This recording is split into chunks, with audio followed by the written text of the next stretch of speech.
టేస్టీగా క్రిస్పీగా ఉండే కుర్కురేని ఇంట్లోనే సింపుల్గా ట్రై చేద్దామా? ఒక మిక్సీ జార్లో ఒక కప్ దాకా అటుకులు వేసేసుకొని మెత్తగా గ్రైండ్ చేసుకొని ఒక మిక్సింగ్ బౌల్లోకి వేసేసుకోండి. దీంట్లోనే పావు కప్ దాకా శనగపిండిని వేసుకొని దీనంతా మిక్స్ చేసుకొని పక్కన పెట్టుకోండి. రవ్వ వెలిగించుకొని ఒక మందపాటి బాండి పెట్టేసేసుకొని ఒక కప్ వాటర్, టేస్ట్కి తగినంత సాల్ట్ వేసుకొని ఇలా వాటర్ రోలింగ్ బాయిల్ అయ్యేటప్పుడు కలిపెట్టుకున్న పిండినంతా దీంట్లోకి వేసుకొని ఇలా గట్టిపడే వరకు బాగా మిక్స్ చేసేసుకొని స్టవ్ ఆఫ్ చేసేసుకోండి. గోరువెచ్చగా ఉన్నప్పుడు ఈ పిండిని గట్టిగా ప్రెస్ చేస్తూ రౌండ్ బౌల్లా చేసుకోవాలి.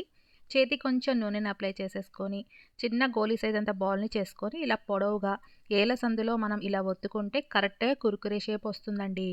వేడి వేడి నూనెలో వీటిని వేసుకొని అటు ఇటు తిప్పుకుంటూ మంచి క్రిస్పీగా ఫ్రై చేసుకున్నాక వేరొక ప్లేట్లోకి తీసుకోండి. వేరొక మిక్సింగ్ బౌల్లో ఒక పావు టేబుల్ స్పూన్ కారం, చిటికెడంత సాల్ట్, పావు టేబుల్ స్పూన్ ధనియాల పొడి, కొద్దిగా చాట్ మసాలా ఉంటే వేసేసుకోండి. తర్వాత ఈ కుర్కురేలను దీంట్లోకి వేసుకొని టోస్ట్ చేసేసుకొని వేడి వేడిగా సర్వ్ చేసుకున్నారంటే సూపర్గా ఉంటాయి.